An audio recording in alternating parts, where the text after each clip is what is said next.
আমরা ধরি কোনটাকে? নামাজ পড়ুক বা না পড়ুক মাস্টার নিয়েছে 30,000। 30,000। एगो लड़का एगो लड़की एक एक कॉलेज में पढ़त रहे भैया।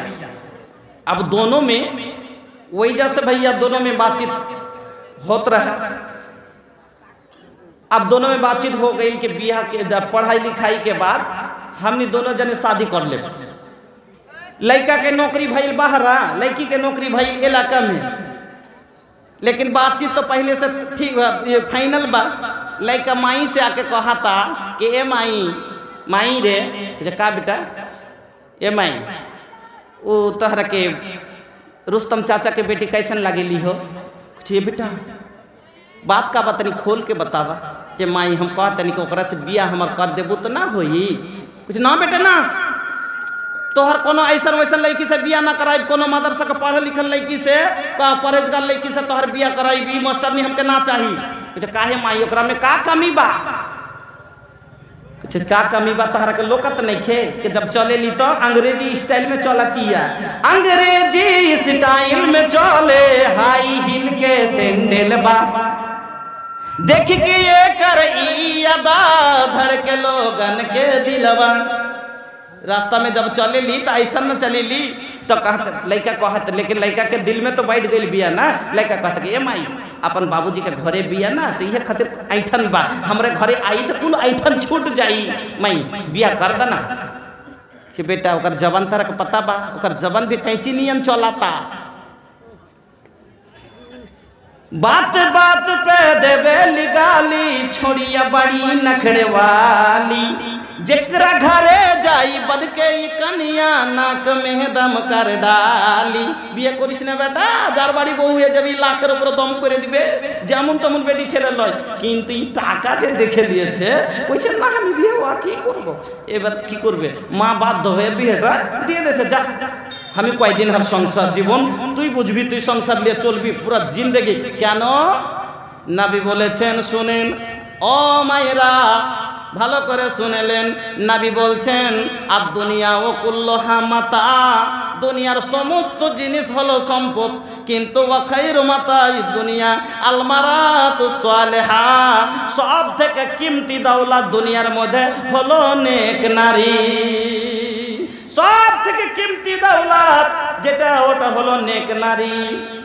আল্লাহ সুন্দর করে যত্ন করে বানাইছে তোমায়, আল্লাহ সুন্দর করে যত্ন করে বানাইছে তোমায়। দেখি আমি কোরআনেতে লিখা আছে সূরা নূরেতে, পর্দা করতে আদেশ আছে তোমার সারা গায়। আল্লাহ সুন্দর করে যত্ন করে বানাইছে তোমায়। পর্দা করতে বলি বোন রে, বলি যে তোরে পর্দা করে রাখো জানো না দেখে পরে। দরকার হলো পর্দা করা, পরিত্রাণ নাই পর্দা ছাড়া। আরে যেই জায়গাটি দেখবে সেখানে জাহান্নামে যায়। আল্লাহ সুন্দর করে যত্ন করে বানাইছে তোমায়। গোলাপ সুন্দর, নারগিস সুন্দর সুন্দর আরো ফুল, সব চায়ে সুন্দর তোমায় বানালছেন রাব্বুল। গোলাপ সুন্দর, নারগিস সুন্দর সুন্দর আরো ফুল, সব চায়ে সুন্দর তোমায় বানালছেন রাব্বুল। বোরকা পরে রাখো ঢেকে, দেহটা জানো কেউ না দেখে, দেখলে কিন্তু জাহান্নামে হবে তোমার ঠাঁই। আল্লাহ সুন্দর করে যত্ন করে বানাইছে তোমায়। আমার মায়েরা, কত দামি জিনিস, কত সুন্দর জিনিস। আদমকে যখন আল্লাহ রাব্বুল আলামিন জান্নাতের মধ্যে সৃষ্টি করলেন, ওই আদমকে আল্লাহ ছেড়ে দিলেন, জান্নাতি ফল খাচ্ছেন, জান্নাতি বিছানায় ঘুমাচ্ছেন। জান্নাতের মধ্যে আদম ফলমূল খাওয়ার পরও এত সুন্দর সোনা চান্দির বিল্ডিংয়ে এত সুন্দর ফলমূল মূলে এত সুন্দর জায়গাতে আদমের মন লাগে না। কেন লাগে না? এই মহিলা নাই যার কারণে। আল্লাহ রাব্বুল আলামিন বলছেন মা তুওয়াসবিসু বিহি নাফসুহু, বান্দারে তোর অন্তরের মধ্যে যে ওয়াসওয়াসাটা হয় আমি আল্লাহ সেটাও জানি। আদমের মনের কথা আল্লাহ বুঝে নিলেন যে আদমকে কেন ভালো লাগে না। এই জন্য দুনিয়ার যতই সৌন্দর্য থাক না কেন, মহিলা যদি না থাকে দুনিয়ার সব সৌন্দর্য শেষ। এত দামি আমার মা বোনেরা, এত দামি। আর আজ টাকা হলে চেনটাই না পকেটের মধ্যে ঢুকাবে, সোনাটা থাকলে একবারে বাইন্ধে কুটির মধ্যে ভরবে। কিন্তু সোনা থেকে দামি হলো মহিলা, চাঁদি থেকে দামি মহিলা, টাকা থেকে দামি হলো আমার মা বোন। এই জন্য মা বোন আপনারা কেন খুলনাতে চলে এলেন, বাহিরে কেন চলে এলেন?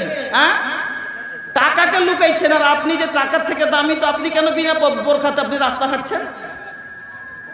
আমার বোনেরা, আমার মা খালারা, আমি বলতে যাচ্ছিলাম এবার আল্লাহর পাকের নবী বলছেন যে তুমি মেয়ে যখন দেখবে তখন কিরকম মেয়ে দেখবে? চারটা জিনিস দেখা যায়, তার মধ্যে তুমি ফাজফার বেজাতি দিনদার মেয়েকে দেখো।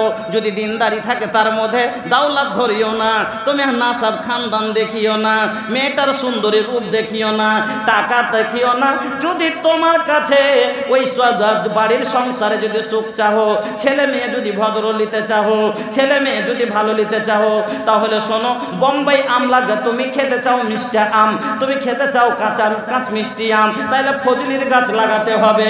ন্যাংরার গাছ লাগিয়ে তুমি ফজলি আম জীবনও চোখে দেখতে পাবে না। ফজলি আমের গাছ লাগাইতে হইবে, তাইলে ফজলি আম পাওয়া যাবে। ওরকমই তুমি মেয়ে যখন নিবে, তুমি পরেজগার মেয়ে নিবে, পর্দানাসীন মেয়ে নিবে, তাহলে তোমার বাড়ির সব পর্দা হবে, পর্দানাসীন পয়দা হবে। যেমন মা তেমন তার বাড়ির সন্তানকে করবে।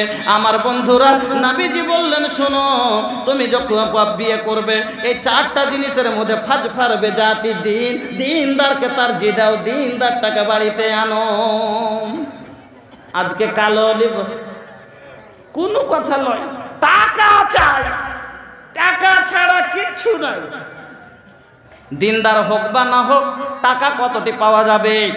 নবা মেয়েটা সুন্দর হোক বা না হোক, টাকা কেমন পাওয়া যাবে? আল্লাহ রে আল্লাহ, ও যুবক কি করবে জীবনে? জি আমার বন্ধুরা, এবার মেয়ে দেখা কোনো রকম যদি খুঁজে খুঁজে পাওয়া গেল, যে যাক দেখা দেখি এবার হয়ে গেল, তখন রেট লাগালাগি, কত টিকি লাগবে, যা হোক হয়ে গেল 2 লাখ, 1.5 লাখ টাকায় এবার ফাইনাল কিনে নিলে রামপাঠা 1.5 লাখ এবার বিক্রি। আচ্ছা, আমি যে 1.5 টাকা লিনি তো আমার সংসার চলে না? চলে না? আমি যেদিন বিয়ে করতে যাই আমার কাছে 300 টাকা ছিল, মাত্র 300 টাকা। জানেন, আমার মা 1000 টাকা দিয়েছে, আমার হাতে দিয়ে কইছে নিয়ে যাও। একটা মাওড়া ছেলেকে আমি বিয়ে করেছি, আমাকে 4 লাখ টাকা 3 লাখ টাকা দিয়ে দিবে, খালি তাইয়ের হয়েছিল। এখনো যদি বিয়ে দিতে যান তো 3 লাখ 4 লাখ টাকা দেবে। হ্যাঁ, তখন দিতে চাচ্ছিল, কিন্তু 1 টাকা করে না, নেব না। বিহার নিয়াতে বিয়ে করতে, বিহার মানে হলো নিজের ইজ্জতের হেফাজতের জন্য বিয়ে করা যায়। বিয়েটা কেন করেন? বিয়ের উদ্দেশ্য হলো নিজে যাতে গুনাহ থেকে বেঁচে থাকতে পারি, যে নাই লিপ্ত না হয়। এই নজরটা যেন পর মহিলার উপরে না পড়ে। নিজের নজরের হেফাজত, নিজের অন্তরের হেফাজত, নিজের মনের হেফাজত, নিজের সারাঙ্গাহের হেফাজতের জন্য বিয়ে করা যায়। বুঝলেন? বিহার মানে হলো এটা, নিজকে বাঁচিয়ে নেওয়া। আর এখানে আমরা বিহার মানে টাকা বুঝে নিয়েছি, টাকা হওয়া দরকার। আল্লাহ এত বরকত দিয়েছেন, রাসূল বলেছেন আন-নিকাহ মিন, রাসূল বলেছেন যে বিয়ে হলো আন-নিকাহ বারাকাতুন, বিয়ে হলো বরকত। কিন্তু বিয়ে নেক নিয়ত আপনাকে করতে হবে। আমি করেছি, দেখেন আলহামদুলিল্লাহ। সেদিন একটা লোকের কাছে 300 টাকা পাচ্ছিলাম না, এখন 3 লাখ টাকা চাই, খট করে বের করে দেব। আল্লাহ বরকত দিবেন, কিন্তু আপনার নিয়তটা নেক হওয়া চাই। আপনাকে পরেজগার মেয়ে বাড়তে আনতে হবে, তাহলে বরকত হবে। সকালে উঠের করে কইছে, কইছে সকালে বেলা 8টাতে 7টাতে উঠছে, জীবনে ফজরের নামাজ পড়ে না, কোরআন পড়ে না। রাসূল বলেছেন যেই বাড়িতে ফজরের পরে কোরআনের তেলাওয়াত হবে ওই বাড়ির বরকত জীবনও যাবে না। পড়েন আলহামদুলিল্লাহ। তো পড়ালেখা মেয়ে আনবেন তাইলে তো তেলাওয়াত করবে ভরে জি। আর তো পড়ালেখা মেয়েই নিলেন না, দিনদার মেয়ে নিলেন না, টাকা চাই আপনার। এই টাকা না ফাঁকা কয়দিন থাকবে? হ্যাঁ, 1.5 লাখ টাকা নিয়েছে, নিয়ে ছোঁড়া। তখন ওর বাপ যে নিয়েছে 1.5 লাখ টাকা নিয়ে তখন কইছে যে দোকান পাশের এদিকে 50,000 বিহেতি খরচা করে দিয়েছে, 1 লাখ টাকা টিকালছে, 50,000 টাকার গহনা দিয়েছে। আর গহনা ফের মুহুর ওর মধ্যে 5,000 টাকার নগদ মুহুর। 1.5 লাখ টাকা গহনা নিয়ে 5,000 টাকার নগদ মুহুর। 1.5 লাখ টাকা উডিমেন্ট আর মোহরের বেলায় নগদ 5,000। ফের টাকা কোনটা কত মানুষ জানেন? ওই মেয়ের বাবার কাজকাল লেওয়ার টাকাটা থেকে মোহর দেয়। পড়ে না আস্তাগফিরুল্লাহ, এর বিয়ে জীবনও জায়েজ হবে না। ওই টাকার যদি মোহর দেয় জীবনও জায়েজ হবে না। আল্লাহ বলছেন আল্লাহ পাক রব্বুল আলামিন বললেন যে তুমি ওয়াতুন নিসা সাদাকাতাহিন্না নিহলা, তুমি মেয়েকে তুমি কি দিয়ে দাও? মোহর আদায় করে দাও। আচ্ছা, জমি আপনি কিনলেন, একটা জমি কিনে রেজিস্ট্রি করেছেন, কিন্তু রেজিস্ট্রি করার পরে যতক্ষণ আপনি মডিশন না করছেন, মডিশন যতক্ষণ না হয়েছে ততক্ষণ জমির আপনার কোনো ভ্যালু নাই। মোহর দিবেন না, বিনা মোহরে আপনার কোনো উপায় নেই। একটা কি মজাক বলে নিয়েছি।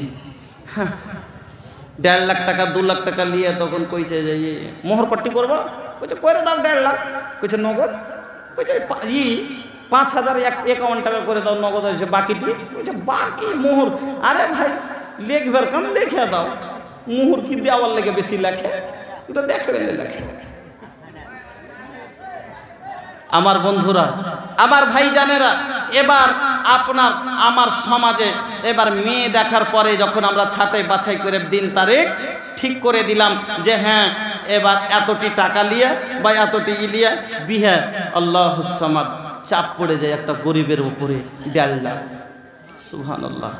বন্ধু, এই জুলুমের কারণে আজ সমাজ বরবাদ আছে। আপনি কয়েকদিন আগে দেখলেন একটা মেয়ে নিজের জীবন দিয়ে দিলে নদীতে কুইদে, কিসের? এই ডিমেনের চাপে।